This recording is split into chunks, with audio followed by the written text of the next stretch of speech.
Okay, great. So I think we have a little bit less than 30 minutes for discussion.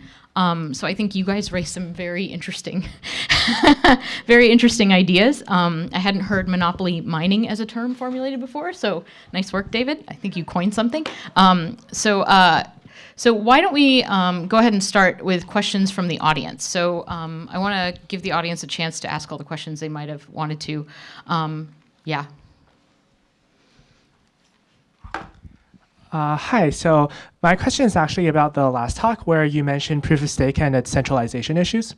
My question is really that if you're designing any consensus, Sybil resistant consensus algorithm based on proof of some resource, that resource can always be bought by money, right? And I would say that wealth inequality in general, even though serious, is probably less than inequality in a particular good that can be bought by money, like inequality in I don't know. Yeah. I mean, that's entirely possible, and I don't mean to imply that proof of work is somehow inherently decentralized. I think it's unclear that it is as directly purchasable because, for example, the availability of cheap power isn't usually cheap power is not kind of a purchasable good. It's a side effect of for example, a nation state investing in its own power resources for more traditional usage, and then you have this side effect where it occasionally has cheap power available. And if you play it out to the extreme, you might imagine that nation state kind of using its own cheap power, using that side effect to go ahead and mine Bitcoin. Yeah. So you might imagine a world where that is more decentralized than just necessarily directly money. Yeah, but then the other thing is a proof of stake isn't just money, right? It's the money you specifically put in buying the stake. And if you look at, for example, let's say the market caps of the S&P 500, yeah, it is obviously very centralized in the sense that it is centralized in a very small proportion of the population. But if you make a pie chart, it's still like your pie chart of that really fragmented pie chart. Like if you put wealth, right? In the pie Sure, chart, but you only care about the bottom third, right? You care about the most centralized third. And ultimately, I think the question is that most centralized third? I don't mean to imply that that's going to be like one entity, but the question is that most centralized third going to be more or fewer entities than, for example, the Libra Foundation, right? And I think there is very, very good reason to believe that it's going to be fewer. And if it's fewer, we should stick with the thing that's more clear, more upfront, and has more contracts backing it than something that's a little more opaque. And again, I don't mean to imply that proof of work is inherently better. I think the jury is more still out on proof of work, and hopefully there's more research there. Hi. It's hard to pick who I want to direct the question at because I had some for each of you. But for Matt, in my understanding, was it Matt? We're both Matt. Oh my God, that's for the middle Matt. Middle Matt, all right. I know that you abstracted out the latency issue, but that's the one I'm the most interested in. And I was wondering if you'd thought about it, because from my understanding, selfish mining becomes much more feasible if you can get sort of a front run on blocks moving to other people. Good. So the what I did not cover in the talk was some details about selfish mining. So what you said is absolutely correct. So if you have a extremely well-connected miner who can broadcast their blocks faster than anyone else, then selfish mining is even better than what I said. It can be profitable no matter how small you are. And I guess what I would say in response is that the way that they chose to model that in their paper, I think was the right decision, where they just said, here's one number, and this says if you broadcast a block in response to hearing about a block from someone else, what is the probability that your block makes it to someone else faster? And then they said as a function of that parameter, they did their analysis. So if this parameter is 1, if you always win, then selfish mining is really good. And if you always lose, then you get the 1/3 number. And so what I would say is that what I liked about their choice was to just say, here's one number, and forget about the fact that latency is different at different times. Forget about the fact that it might be different to different people. Let's just try and boil it down to like one number and say that that's roughly capturing the important stuff. So Yeah, so I guess I was maybe a little bit sloppy with language to say that completely forget about latency, but I guess what I meant was I really like that they chose to oversimplify what's actually happening in practice, but boil it down to as mathematically simple as possible, but still getting the main ideas out.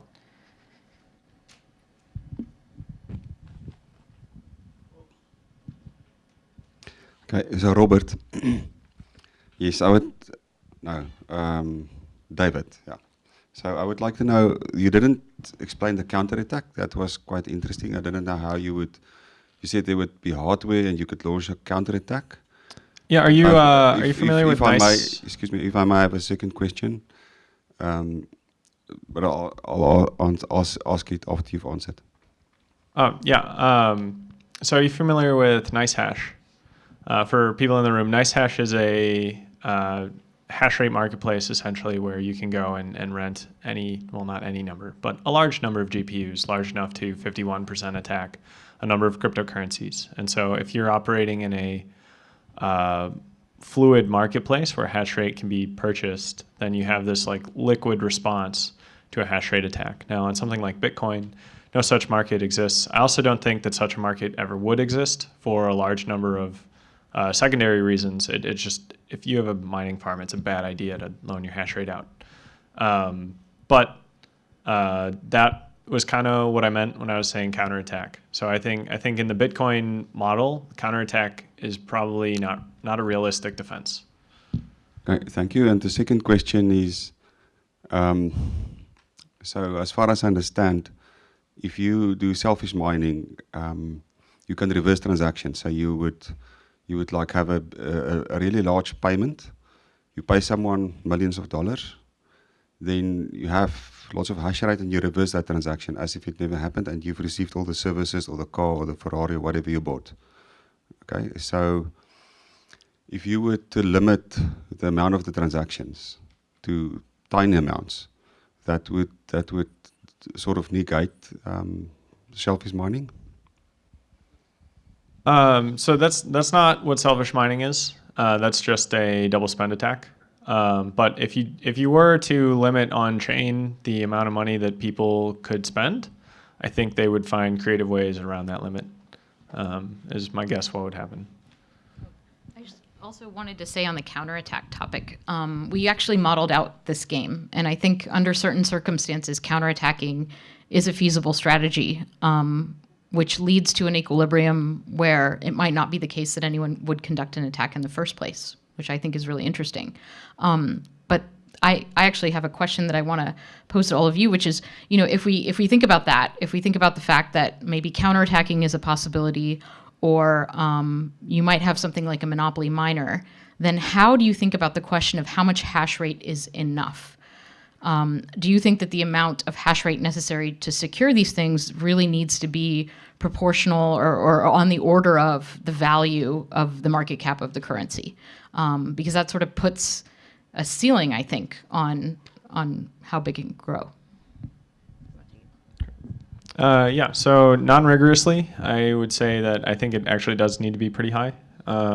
Because if we go to the extreme of imagining that you just need, to spend $100 on an AWS cluster to do an attack, this whole like counterattacking thing, I would say that like an attack, counterattack, that whole game introduces a lot of friction and potentially anxiety is maybe a word, to the system, and you really want to make sure that you don't have to, you have the game as a defense, but like at some point it becomes interesting to attack a system just for arson. Like you just want to trigger the game because you think it'll be funny. And so we want to make sure that the cost of attack is high enough that there's a lot at stake. And someone who's going to test the system has to pay money to test it unsuccessfully because we don't want them to find out that the system is broken, right? My intuition is not good enough to answer on the spot, but yeah, I think that's mine too. Obviously, in the kind of academically, game theoretically rigorous direction, if you kind of go down that route, I think the answer is yes. That you need a hash rate proportional to the amount of money that's transacted within the system, and what that proportion is very unclear. But you need this kind of weird proportion. But in a more practical sense, it is the amount of untrusted payments that are occurring, right? If you have the vast majority of kind of value of Bitcoin payments is pretty clearly like exchange arbitrage that's just going between two exchanges, between, you know, a KYC'd entity to another KYC'd entity, between two large businesses in the US. Okay, if they if they go and spend a bunch of money and double spend this, that's maybe not all that interesting. It's also not really a practically interesting use case of Bitcoin, but it is a large portion of the actual volume. And so I think you have to discount that volume to some extent. How you do that, no idea.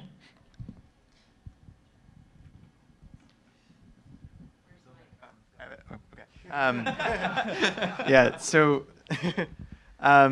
this is mostly a question for David, but I think there was sort of some reference to it in Matt Corallo's talk as well.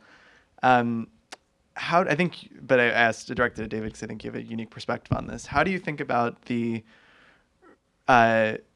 in terms of where Bitcoin or any crypto asset ultimately connects to real world value and contracts and assets like fiat currencies that derive their value from the coercive power of government, where does the value connect? How do you think about framing the security model in terms of connecting back to assets that are protected by contracts enforced by governments rather than anything else? Yeah, that's a lot to unpack. But I think so.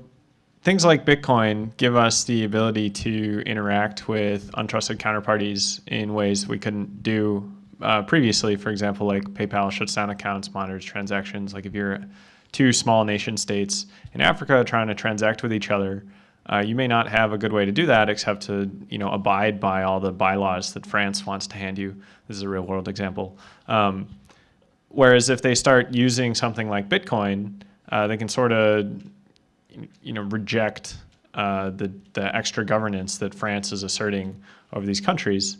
And so I think the value of blockchains comes from the ability to sort of, you know, command your own sovereignty, and you decide what rules you abide by, as opposed to your financial provider deciding what rules you abide by. And I think that's super empowering. That's why. So I think I would disagree with Matt that a monopoly miner is worse than a Libra situation, because I think that I conjecture that we can build systems under a monopoly miner where the consensus group, which is the consensus group of one person, is actually still unable to tell you what to do or put restrictions on how you act. And so I think that's where, you know, when Bitcoin hits $10,000, that's where a lot of the value is coming from, is that independence that you get from any other financial system.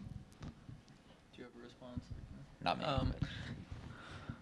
I think maybe one assumption I make that maybe I should have elucidated a little better, or maybe should have elucidated at all, was that I think in the short term, this is absolutely true, that a kind of monopoly or small group of entities working in this weird model of proof of work or even proof of stake can withstand that kind of regulatory oversight. Because regulators aren't really sure what's going on, they don't want to stomp on it, blah, blah, blah. There's various reasons why that kind of regulation hasn't appeared. But I think in the long term, regulators are not stupid. They eventually wake up to the realities of the system and eventually realize, like, this is how the system actually works. Eventually get past the phase of we don't want to hamper the growth of something that's potentially transformative and get to the phase of, okay, people are using this and we want to have some impact on the direction of the broader world economy. That is literally their position. That's their job.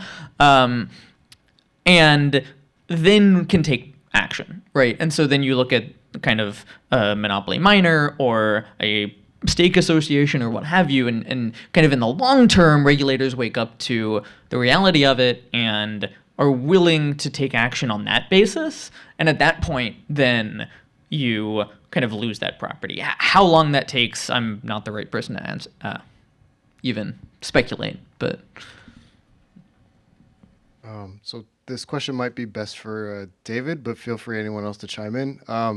So if you can let go of kind of like the decentralization assumption on mining, are there other assumptions that you've thought of letting go of, say like a global consensus set enforced through, sunk economic cost or, Yes. So I think probably the most salient departure that I have from most Bitcoin core devs is I would say I anticipate the future to have large numbers of blockchains. So like, tens of trillions, maybe even like more than one per human being.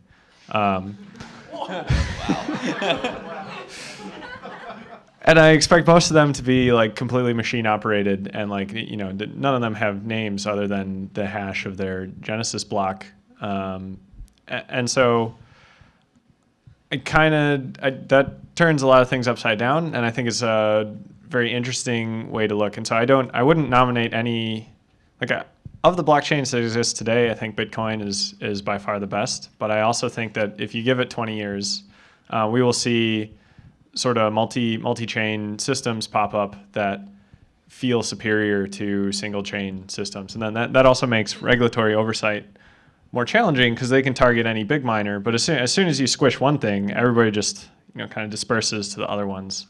So you get a more resilient, in each component is more fragile, but as a whole, as long as they're super fluid, it's like trying to beat up water would be the hope.